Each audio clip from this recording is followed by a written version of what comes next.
Ցավոք, այս ճանապարհն են ընտրել նաև նրանք,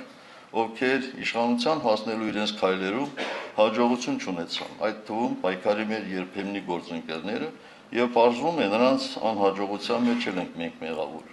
Ինձ համար պարզ է, թե ինչու են նրանք այդպես վարվում կամ այդքան փութաջանորեն քողարկում 2018-ին իշխանազավթներին աջակցելու սեփական քայլերը, իսկ միգուցե գալիք ընտրություններից առաջ պարզապես փորձում են ընդդիմադիր ձայներ փախցնել։ Երբ Հայաստանի պետականակործան կառավարիչների դեմ պայքարում մենք, մեզ մերժողների հետ կողք կողքի կանգնում էինք հրապարակում,